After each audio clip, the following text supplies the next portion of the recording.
What's up guys, it's me Gus. So the video for Now and Then, the Last Beatles Song short film just came up.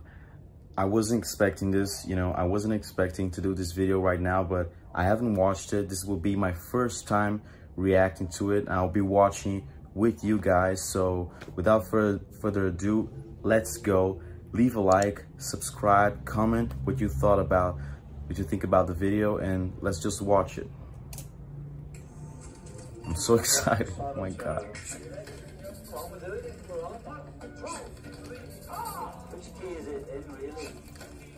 I love the visual style, it's so modern, so vivid.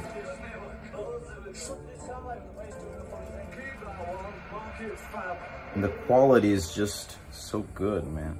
Making good music in a band is all about chemistry. The way our four very different personalities combined in the Beatles was something very special. Wow. When we lost John, we knew that it was really over. But in 1994, basically, an interesting opportunity arose. Opportunity knocks. Together. If we were to do something, the three of us, as interesting as it may be, to have John in it is the obvious thing. And I was talking to Yoko, and she said, I think I've got a tape of John. We were pretty excited. This was, this footage of the White Album kind of resurfaced in recent months. I've seen this clip, but it wasn't that high quality, but I've seen the clip before. Maybe, there was some speculation that maybe there was a lot of B-roll, a lot of footage that wasn't, known to have existed up until then about the White Album. There was some rumors about maybe we'll have like a get back of the White Album, which will be amazing. I don't know if they have as much footage to do that. Maybe like to do a short film or a documentary, that would be cool. But it's really cool to see this footage, unseen footage, and in such good quality, John's voice, that's the thing that we should cherish. I'm sure he would have really enjoyed that opportunity to be with us again. We could use John and try and make a record. It was the closest we'll ever come to having him back in the room. Now and Then.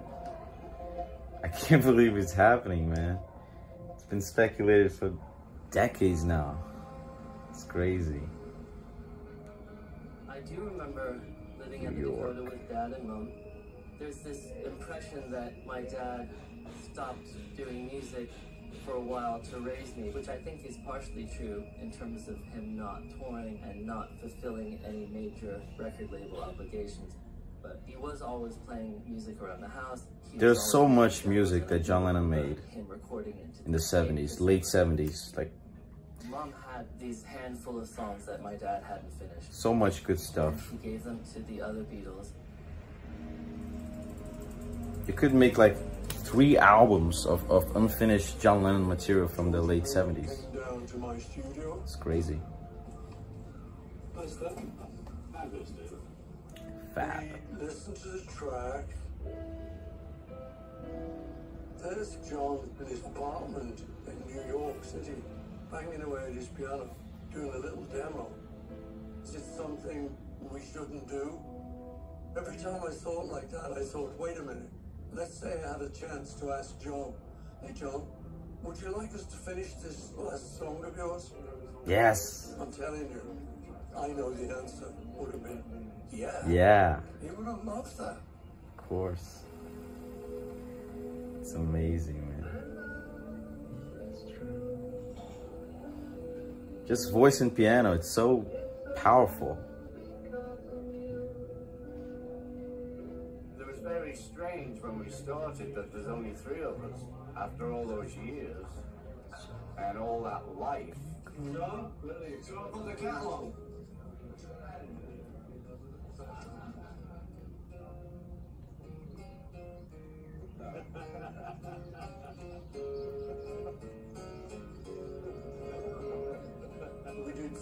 as a bird and Real Love. And we got a little bit of time left to do Now and Then. And the irony is, at least to me, like I've always said this for years, Now and Then, out of the three tapes that Yoko left, that gave to the other Beatles, Now and Then is my favorite. It's the best, you know, and it's crazy that they didn't do it at the time, you know. I always said this, you know, I love Now and Then, always did. It was very difficult because John was sort of hidden in a way. In John's demo tape, the piano was a little hard to hear. And in those days, of course, we didn't have the technology to do the separation.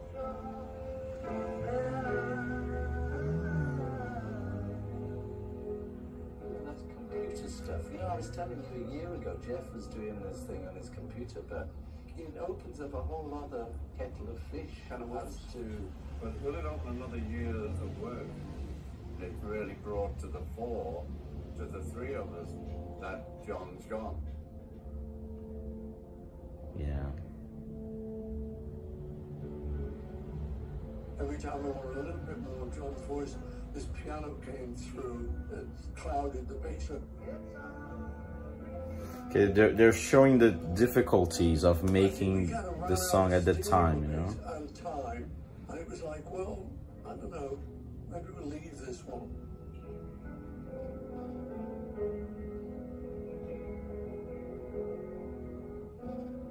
Apparently George didn't like it. I don't know if they'll show this here. That's the story that goes around for like decades, that George didn't like it, he didn't want to do it, so they didn't do it. Now and Then just kind of languished in a cupboard. And then in 2001, we lost George, which kind of took the wind out of our sails. It took almost a quarter of a century for us to wait until the right moment to tackle Now and Then again. Finally. I didn't think it was gonna be Now and Then, to be honest. Jackson and his team, The AI and during the Get Back movie, not technically AI, been able but to separate off you know. certain instruments and voices. During the course of Get Back, we were paying a lot of attention to the technical restoration. That ultimately led us to develop a technology which allows us to take any soundtrack and split all the different components into separate tracks based on machine learning. Peter Jackson has the Mal machine, which can just lift anything. The Mal machine.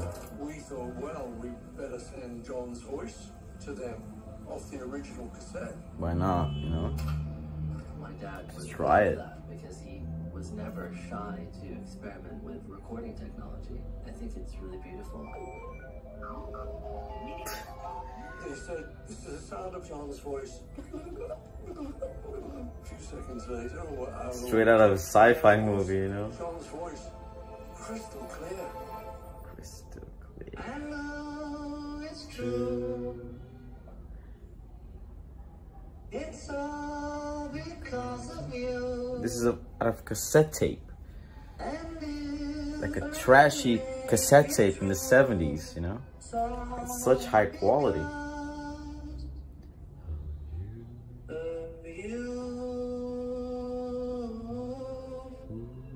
Since Peter took John off and gave him his own track, it's like John's there, you know, it's far out. So in the mix, we could lift John's voice without lifting the piano, which had always been one of the problems. And the TV. Now we could mix it and make a proper record of it. Because apparently there was a TV in the background So, also. oh, I could actually do the bass a bit better. So why don't I start there?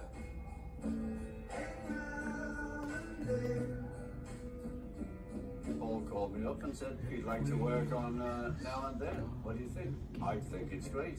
So he put the bass on, he sent the files to me, I put the drums on.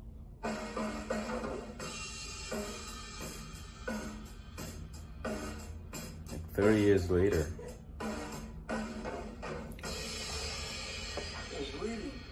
put it on, you know, and so now we had a track that was really starting to cook.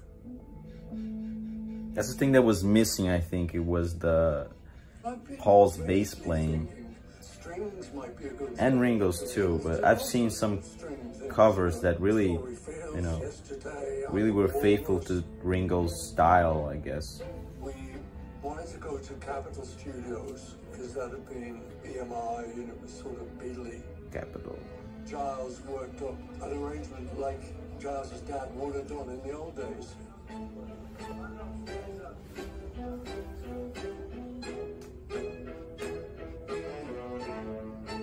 We had to put the music out on the stands for the musicians, but we couldn't tell them it was a new Beatles song. It was all a bit hush-hush. We pretended it was just something of mine. Ah, that's why they were saying it's a Paul song, not a Beatles song. Okay. On the new record, there's a guitar solo. Is that George? We had kept George's guitar parts from '95, and I thought what I'd like to do is do a slide guitar solo in George's style. I knew it. I knew Paul wouldn't be able to help himself, you know. Then we started mixing it. Wow, this is it. Now it's a Beatle record. 1, 2.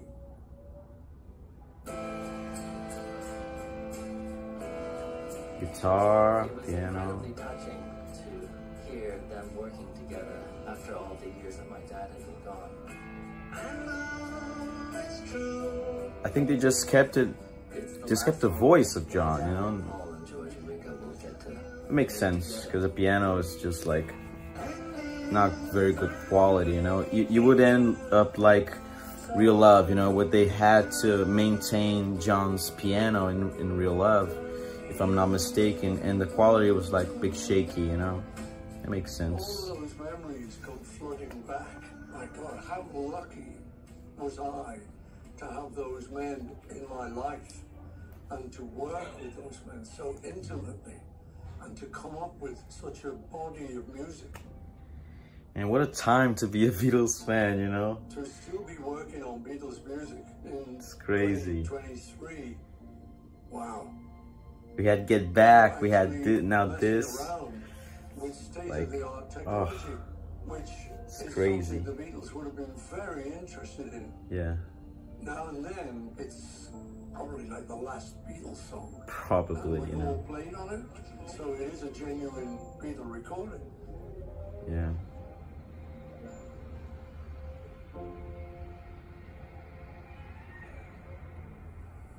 Epic. I'll tell you what, why don't you just give me a little bit of this original demo, just so I hear how he's playing the piano. That part could be played on like another thing. Bring up the film. Okay.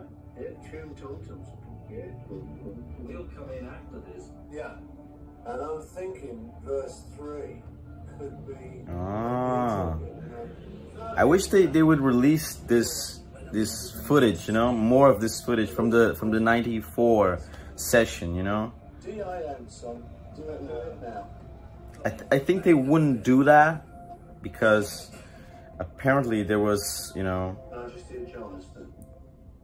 there was some disagreement from Paul and George. That's like the story that has been told for decades now. There was some disagreement between Paul and George about the song. You know, George apparently didn't like it. I'm not sure if they will release this footage. Apparently, the footage is there.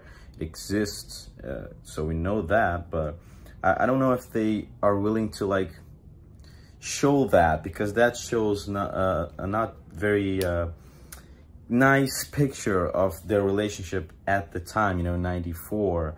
Maybe that wouldn't, you know, be too nice, but that would be very interesting to see this '94 session. But that's great, you know. The video is great, the short film is great. I'm really excited to hear the song, you know. I'm sure it will be great. It sounds good.